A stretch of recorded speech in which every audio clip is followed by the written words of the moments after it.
આ તરફ સુરતમાં પણ પોલીસ દ્વારા ઉત્તરાયણના પર્વની ઉજવણી કરવામાં આવી। પોલીસ દ્વારા અનાથ આશ્રમના બાળકો સાથે ઉત્તરાયણની ઉજવણી કરાઈ। ફિરકી, પતંગ અને તલની ચીક્કી સાથે જ લાડુ આપ્યા। પોલીસ કમિશનરે પણ બાળકો સાથે પતંગ ચગાવી ઉત્તરાયણના પર્વની મજા માણી અને ત્યારબાદ બાળકોને ભોજન પણ પીરસ્યું। કમિશનરે જાતે પોતાના હાથો વડે બાળકોને ભોજન પીરસ્યું। પોલીસ કમિશનર અનુપમસિંહ ગહેલોતે નિવેદન પણ આપ્યું છે। કહ્યું છે કે સામાજિક દૂષણના પતંગને સુરત પોલીસ કાપશે। સામાજિક દૂષણ ફેલાવનાર તત્વોના પતંગ કપાશે। શાંતિપૂર્ણ માહોલમાં ઉજવણી થાય તે માટે પોલીસ સતત રસ્તા ઉપર તૈનાત છે, ખડે પગે છે અને બાળકોના ચહેરા પર એક સ્મિત જોવા મળ્યું। પરિવારને જેમ હૂંફ આપવાનો પ્રયાસ પોલીસે કર્યો। જે બાળકો ઉત્તરાયણ પર્વની ઉજવણી નથી કરી શકતા, જેમાં અનાથ આશ્રમના બાળકોને સાથે રાખી અને સુરત પોલીસ પરિવાર છે તે હાલ ઉત્તરાયણ પર્વ મનાવી રહ્યો છે। પોલીસ કમિશનર અનુપમસિંહ ગહેલોત આ પ્રમાણે છે તે અહીં ઉપસ્થિત છે અને આશ્રમના જે બાળકો જોડે ઉત્તરાયણ પર્વની હાલ ઉજવણી કરતા છે તે જોવા મળી રહ્યા છે।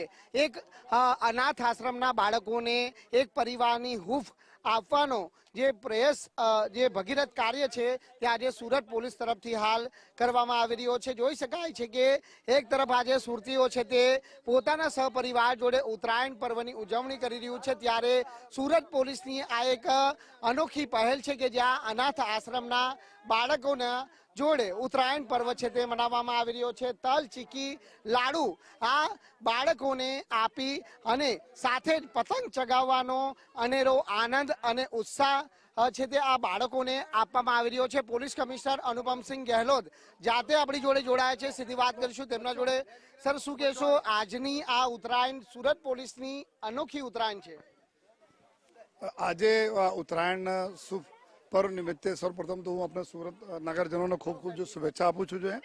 અને સાથોસાથ જો આજના દિવસે અમારા બંદોબસ્ત ચાલુ હોય છે ત્યારે થોડા સા ટાઈમ નીકાળીને પોલીસ પરિવાર અમારે અમુક જો અનાથ આશ્રમના બાળકો સાથે મળીને અમારા બી પરિવાર સાથે મળીને ત્યારે પતંગ અમે લોકો ચગાવીએ છીએ પોલીસ પરેડ ગ્રાઉન્ડ ખાતે જોઈએ।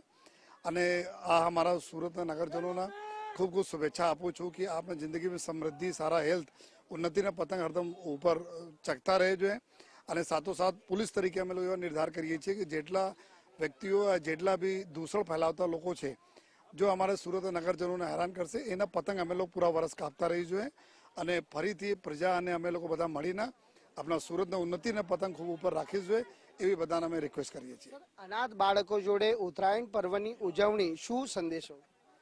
કોઈ પણ તહેવાર હોય બધા લોકો મળીને સમાજના તમામ વર્ગ સાથે મળીને ઉજવીએ ત્યારે અમે લોકો બધા આનંદ આવે છે। તો અત્યારે અમારા જો ઝોન 4 વિસ્તારના જો અમારા અનાથ આશ્રમના બાળકો છે જો એના સાથે અમે લોકો ઉજવીએ છીએ। અનુપમસિંહ ગહેલોતે એક વાત ચોક્કસ કહી છે કે ઉન્નતિનો પતંગ ભલે આકાશમાં ઉડાન ભરે, પરંતુ જો દૂષણ ફેલાવનારાના પતંગ જો આકાશમાં ઉડાન ભરશે તો આવા પતંગને કાપવા માટે સુરત પોલીસ હંમેશા કટિબદ્ધ રહેશે। કેમેરામેન અક્ષય વાડે સાથે રાકેશ બ્રહ્મભટ્ટ, ગુજરાત ફર્સ્ટ, સુરત।